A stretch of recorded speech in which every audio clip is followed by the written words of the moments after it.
All right, ladies and gentlemen, welcome to our live session on hair care in winter.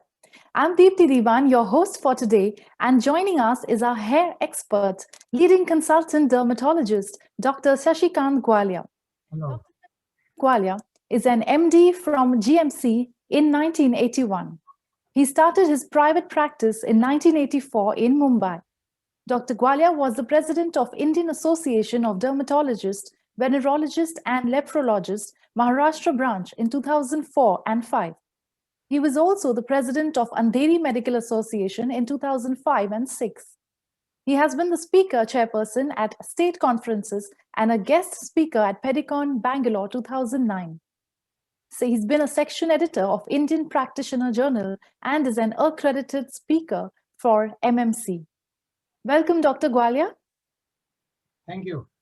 Doctor I am positive that हमारे viewers आज के इस discussion के लिए बहुत उत्सुक हैं एंड डॉक्टर आज हम बात करेंगे हेयर केयर के बारे में so one of the most common conditions people face during winter is that of dandruff so doctor please tell us what exactly is dandruff Dandruff, as you know, or rather everybody knows, it is a commonest symptoms that is seen on the scalp in the form of white flecks. Loose skin रहती है, वो बालों पे दिखती है और वो उसको हम लोग we call it dandruff. If it is a mild, it does not cause any symptoms.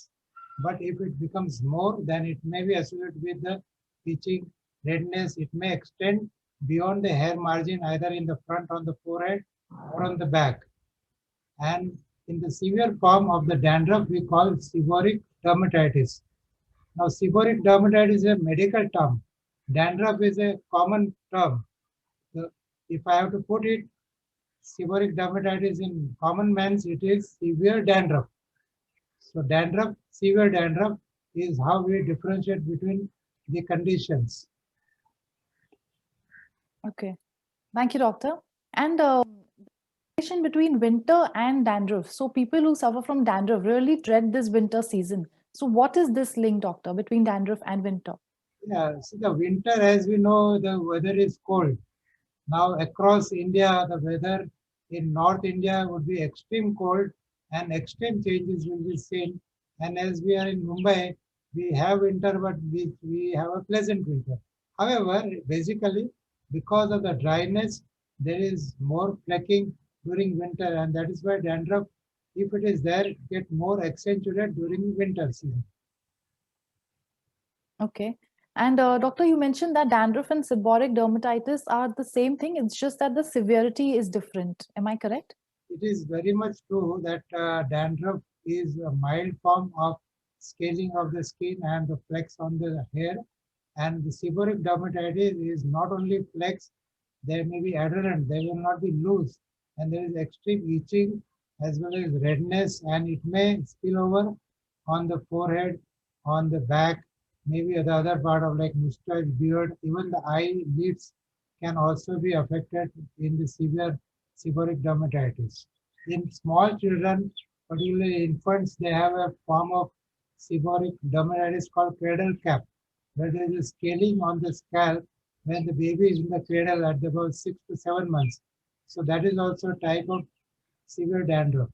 Eventually, it gets all right. Okay.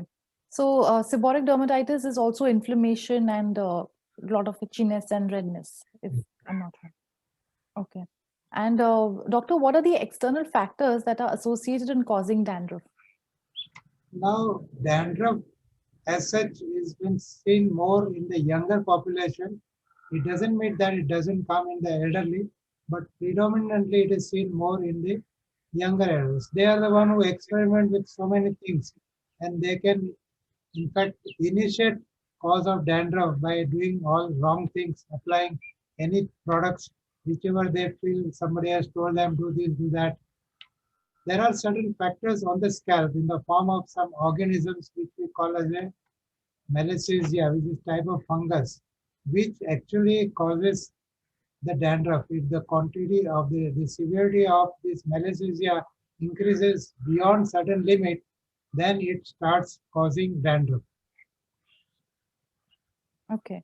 And so that is the cause of dandruff, basically, the malassezia, as you said. However, are there any external factors that we can take care of because of which there's more dandruff? For example, um, people sometimes say that when they notice that they over shampoo their hair, then that's when they get dandruff. Or sometimes, when they go out in the sunlight a lot or use certain cosmetic products, certain dust, there's a lot of dust, or frequent combing also. But as a layman, we do not know if what we are doing, if all these things are, causing dandruff or not. So could you please elaborate on that? Factors are common for everybody, whether it is a dirt, whether it is a oiliness, whether it is a pollution, whether it is sunlight. But those who have this propensity or the malassezia is more there, it gets accentuated. Otherwise, the factors remain same. Nowadays, we see a lot of people are trying out everything, looking at the same channel, YouTube, and somebody says, do this, do that, apply, and so many things they do, and they land up with a problem like dandruff and contact dermatitis. Sometimes patient may come to us as complaining of dandruff, and then it turn out to be that patient has used hair dye, which has caused severe inflammation, and that is the cause, or choice of wrong shampoo and things like that. Absolutely. And doctor, exposure to sunlight, like some people have noticed, Well, maybe that can. exposure to sunlight is partly responsible for dandruff, but I don't give that much importance to the sunlight to that extent to that the other factors which I elaborated. Okay. Absolutely. So, and doctor, what is the role of microorganisms? You did mention malassezia, but what is the role of these organisms So, in causing that? as you know, our skin has got commensals organism, that is skin-friendly organisms, whether it is on the skin or whether it's in the scalp. So the malassezia is a type of fungi which is commonly on the hair or the head or the scalp. But when the quantity of malassezia becomes more, then it causes the dandruff. Apart from these fungi, there are organisms called bacteria. So there are two bacteria which is seen. One is P. acne, Propionibacterium acne, which is the same cause for the acne on the face or acne on the body, and the other is Staphylococcal epidermis. These are also microorganisms which are present normally in a like friendly manner. They don't do any harm, but when the quantity becomes more, then it can create problems and form and give rise to dandruff. Okay. And doctor, what is the relation between hair loss and dandruff? Now, patients who come to us with a hair loss, and when we ask them whether they have dandruff, so many of them they have the history of dandruff. So we can associate now hair fall or hair loss. These are two different things. Hair fall is common for everybody to know about 100 hairs per day. Falling of 100 hairs per day is supposed to be normal. We have got 1 lakh hair on our scalp. Out of that, 100 hairs per day are shedded. It is not caused as a hair loss. But if the fall is about 200, 300, 400 per day, then definitely it is cause of worry and it will cause loss of hair. There will be gap. So we have associated dandruff with hair loss in those patients who come precisely for this hair loss complaint. And when we look at the scalp properly, we do see association with the dandruff, but not all dandruff will cause hair loss. So let us remove that myth that any dandruff will cause hair loss is not correct. Okay. So it's on a case-to-case basis. Yes. And doctor, is dandruff contagious? For example, if we share things like a cap or a towel with a person who's suffering from dandruff, then are there chances that the other person will get it as well? So dandruff is a manifestation. Dandruff is not a disease. Dandruff is the scaling of the skin. Now, what causes the scaling of skin? I told you it is the malassezia fungi. Now, if this malassezia fungi are transferred through fomites, that is towel or cap or comb, yes, it can cause transfer of dandruff in family. Okay. But it is And not highly contagious. it is. Okay. And so what is the role of conditioning and oiling? In India, we tend to do a lot of oiling for the hair. So does that help dandruff or does that not make a difference? Now, if traditionally people are using oil in our country, more so in the South Indian belt, everybody is using oil day-to-day basis. And the dandruff, which is mild, will be benefited with the use of oil. But the severe dandruff, that is seborrheic dermatitis, this oil in fact may cause more damage because it will allow the scales to remain on the scalp, will not allow it to, and the fungi will grow there and it may do more harm. So oiling has to be used if you do before bath. For those who have problem with oiling, they should do oiling before shampooing. Now, as we know, we use soap for having a bath, but for the scalp with so many hairs, the regular soap doesn't come to our health, and that's why this form we call it shampoo. Is a liquid soap which contains the surfactants, detergents. Now imagine if your very costly cloth is washed with the soap, but if it is not iron, that wash has no meaning. Similarly, if you use a shampoo which removes the dirt, sebum from the scalp, and oil and grease from the hair, will definitely help. But if you use conditioner along with that, so after the wash is over, the conditioner will give the smoothness to the hair shaft, and you can see those advertisement where the hair waves like Yes, because absolutely. that is because of the conditioner. It changes the surface of the hair. Some of these conditioners even can make the volume of the hair bigger. So conditioner is a must for shampoo. Right. So, doctor, in all this, I think essentially a diagnosis is of prime importance, and that's where the experts like you come in. Because as a layman, sometimes I may not be able to differentiate whether I have dandruff or seborrheic dermatitis, which needs more attention, and the steps I need to take care to get rid of that. So, I think diagnosis would play a very important role because sometimes we tend to ignore these things. So, would I be correct in that? Yeah, I would like to extend diagnosis of dandruff. You have must have heard about a condition called psoriasis. Yes. Now, psoriasis is skin disease where initially patient just has a complaint of scaling of the scalp, and they are all under impression that they have a dandruff. And when we examine it properly, then we come to know that this is not dandruff, but it is a disease called psoriasis, where apart from the scalp, some of the patches will be able to sit on any part of the body as well. But not all psoriasis are on the skin. They may be only restricted on the scalp. And that's where it becomes difficult for a layman to know whether they have a dandruff, whether they have seborrheic dermatitis, or whether they have a psoriasis. So dermatologist comes to help in such conditions. Absolutely. Thank you, doctor. And lastly, coming to the treatment options for dandruff, what are the best things that you, with your expert knowledge, can tell us? Now everybody asks us, doctor, what do we use for shampooing our hair? Which shampoo should be used? I have found out that people use shampoo and they change according to their hair. I've seen in a family, there are four members and all four of them using different shampoos because the hair has got a static electricity, and these surfactants, these are the chemicals which are there in the detergent form, sometimes they are not agreeable to the particular hair, and then they find out that this particular shampoo is good. So the shampoo is just like a normal soap. But when it comes to treatment of a disease, then we incorporate the shampoo with certain medicines. The commonest OTC product has ZPTO, zinc pyrothioate, which is antifungal, which acts against the malassezia. In medical, when we treat with specific antifungal agents, namely ketoconazole, which is most commonly incorporated into the shampoo. There are other agents as well as sertaconazole, luliconazole, clotrimazole.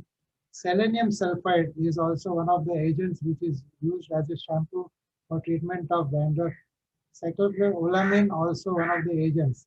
Now, as you know, this dandruff is not only flaking of skin, it may get stuck on the scalp. So you have to dissolve that. There is an excess production of the skin. So that skin has to be desquamated.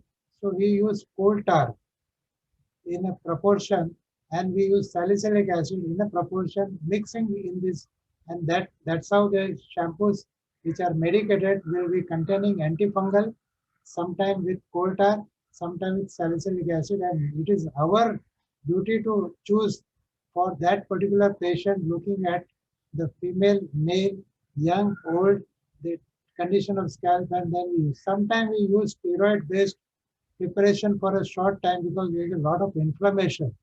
There's a lot of itching. None of these agents will able to help patient to control the itching. So we have certain preparation in form of shampoo which contains steroid. But as you know, steroid has a side effect.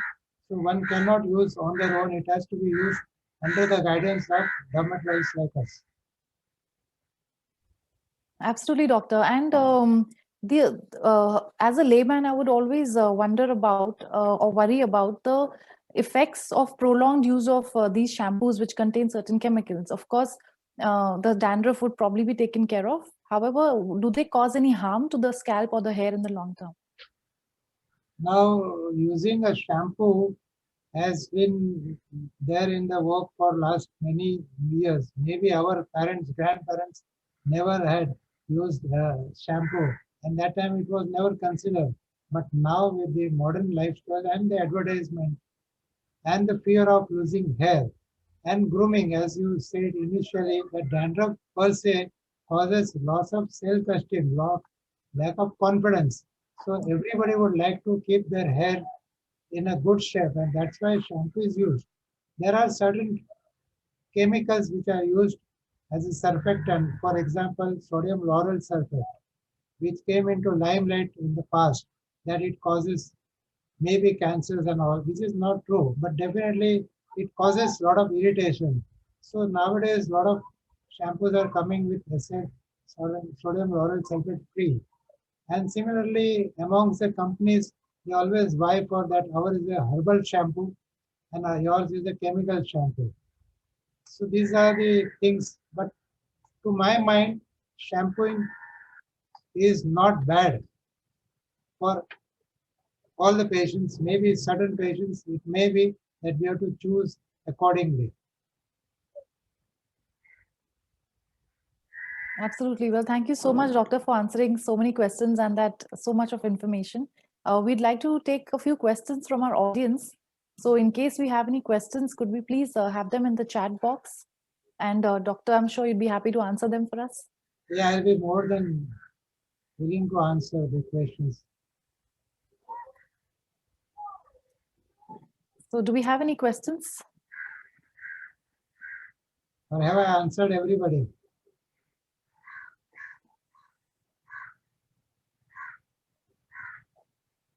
So we'll wait for the questions. Meanwhile, I'll just out of curiosity. Okay, sure. We have a question here. Can I cure my dandruff with anti-dandruff shampoo? The word cure means that once you use, it is gone forever. Chole goyo, that is how the advertisement was there. But it is not true. Dandruff can be controlled, can be maintained dandruff free, but it runs a chronic course. It doesn't go with a shampoo of one application or 1 week or 1 month. So that let it be very clear.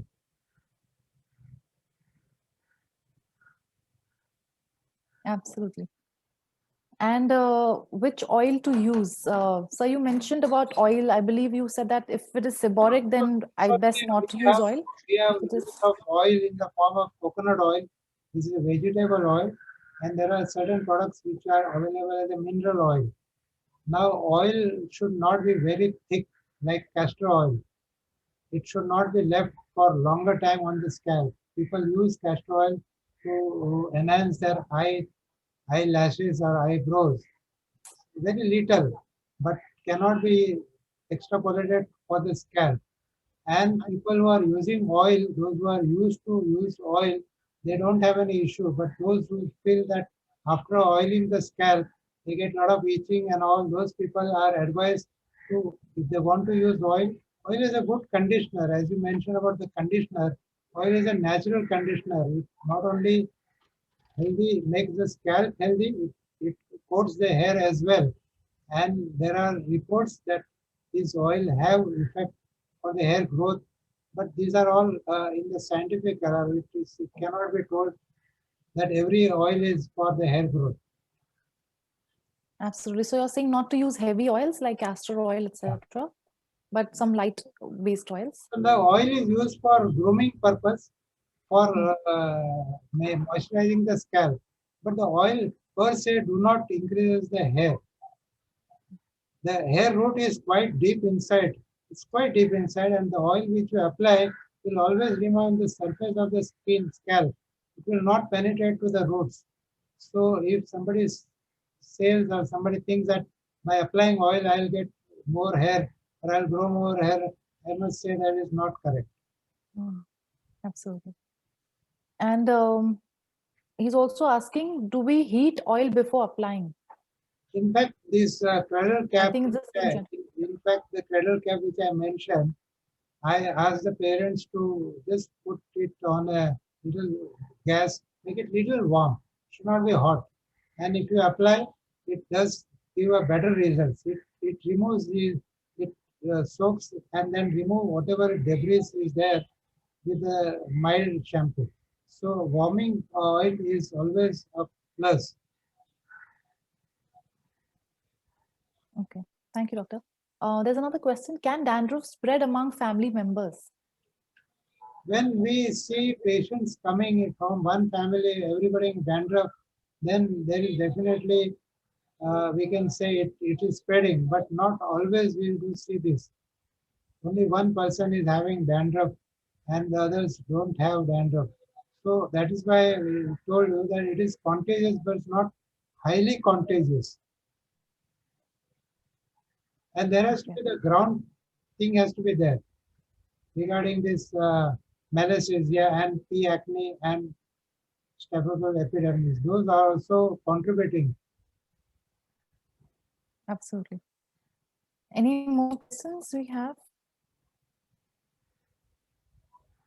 We'll wait for a few more questions, doctor. Meanwhile, is there any ratio that men get dandruff more or women get dandruff more? Anything like that? Now scientifically it has been observed that men are having more dandruff as compared to female. That is the statistics which has come, which says so. Now, for what reason, whether they have genetic predisposition for dandruff in form of this Malassezia purpura, we do not know. Since there are no question, I must tell you that this dandruff can spread on the forehead in the form of acne on the forehead. And on the back, we call back acne. So whenever we get patients with the acne on the forehead and on the back, we do take history of dandruff and we treat with antifungal, not only in the form of shampoo, but even the tablet, antifungal tablet, and it works very well. Seborrheic dermatitis also, apart from treating topically with the shampoo, we will be using oral antifungal for such conditions. Sure, doctor. And we have another question. Does diet play an important role during dandruff? Any particular foods that we must avoid? Now, it has been observed that people who have a lot of oily food, they may get more prone for dandruff. So if somebody has dandruff, I would definitely advise to cut down their oily food if they are having in excess. Normal oily is no problem, but if they are having too much of oily outside stuff, then that thing should be avoided. As you know, the sebum, which is the oil which is secreted by the sebaceous gland, is the one which is degenerated, means it is acted upon by this fungi, and it releases the acid, and this acid causes discoloration as well as the inflammation. So yes, oily food to be avoided. That's what my advice will be. Okay. And doctor, spicy food, does that also? Spicy food has not been incorporated with the, if you consider the male predominance in the dandruff, then female are the one who have more spicy. So they may be protected in fact. Yes. And we have another question: how to prevent a dry scalp? Now, dry scalp, as we are dealing with the winter, and the winter is the one which is causing dry scalp. So, oiling the scalp is the best option to reduce the dryness. The man who wants to keep the hairstyle and they don't want to look like a typical, when you apply the oil, the hair do not give the shape. So, they use more of a gel to give the hair a shape and all. So, that also may help in not full term, but little bit of moisturizing the scalp, Absolutely. brilliantly and all this. Doctor, we have another question: can hair dyeing lead to dandruff? Now we have hair dye in form of vegetable dye, that is mehendi, which is purely safe, and we have a dye which is chemical where we use the agent called paraphenyl diamine (PPD), and in order for PPD to go, they have hydrogen peroxide. Now all these things can irritate those who are allergic to these substances, and there are many people who are having allergy to PPD, and then they will react and will have dermatitis, which will manifest as a dandruff. But there will be associated itching, sometimes oozing also. And then once we identify that person is, that is the reason. If you see, the manufacturer will say that before every hair dye, please do a patch test behind the ear or somewhere on the forearm. And if you don't see any reaction within 24 hours, then you can use it safely. So those who are allergic will definitely have dandruff with the hair dye. Okay. And doctor, wearing headgear or caps, are these things better to be avoided? No, it is like this, that is, the wearing of helmet has become compulsory. Yes. And that is why when the person, boy, man, he wears helmet and he has to travel a long distance in city of Mumbai with so much of humidity and lot of oil, so that those factors are going to play on the scalp, and that is why scalp cleansing is very important by regular shampooing. Those who wear cap and all, for whatever the reasons, they are protected from sunlight, but they will allow this sebum to remain for longer period and may cause harm. So one has to use according to their needs and their experience. The headgears, whether it's a helmet is must. I will not say don't wear helmet because you have got dandruff. It is a wrong message, as well as for the cap also. Right. Thank you, doctor. And does exercise play any role in controlling dandruff? Exercise is always going to play a good role for everything, including dandruff. But after doing exercise, if you don't take proper bath, then you are likely to get fungal infection in the groin. And if you have sweated a lot, that sweat will remain on the scalp, and with the oil, it may cause aggravation of the dandruff. So do exercise, but then do shampoo and take care of your scalp as well. Absolutely. I think from all the talks, we can clearly, it's very evident that hygiene is a very important factor in controlling dandruff, right, doctor? Yeah, it is like hygiene is must for everybody, and we do see as a dermatologist a lot of problems on the skin and on the scalp because of not properly using. But like unlike in Kerala and South India where they use head wash daily, at least here the head wash for female is twice a week. That is how that is what I see, and most of the time it is okay. So what do you recommend? Hair wash every day or twice or thrice a week? The wash every day is a luxury. Everybody is in a rush. Yes. And for a female to have the shampoo and then to dry the hair before they venture out is a big problem. Yeah. In Kerala, they keep the hair open and they move around. Not so in our city. Yes. That is why most of the time it is Saturday, Sunday, and one of the weekdays where the lady does the shampooing. those who have long hair. Practical reasons. If one has got leisure and time, then definitely all those things which are happening in the parlors in the form of applying the oil, putting a hot towel, allowing the things to and then wash and everything cannot be done day-to-day basis. Absolutely, doctor. And doctor, during teenage years, is it advisable to be more, careful and take more frequent head baths, or be more careful of your hygiene, because your hormones are also changing. So chances of you getting, acne, dandruff, these things also increase. So Teenage is a special age where the hormones, there is a change in the body, inner hormonal system for female and men.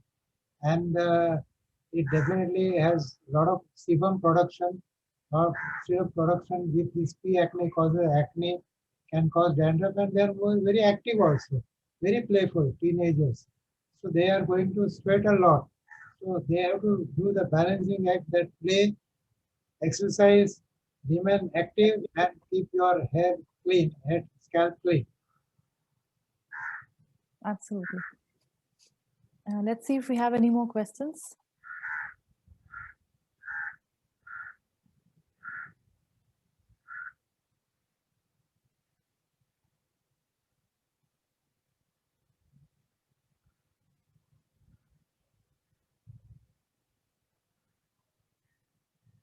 Okay, I think, doctor, with that, you pretty much answered everything and covered so many questions today. So thank you so much, doctor. And we are very obliged, and it was a pleasure indeed to have you here and answer all our queries. So thank you so much for joining us. Indeed, it is my pleasure as well to address to the larger crowd on YouTube, and I hope that the tips which I give will be helpful to each and everyone. Thank you very much to all of you. Absolutely. Thank you, doctor. Thank you so much. This is your host signing off in Meet the Expert. We'll see you soon again. Thank you.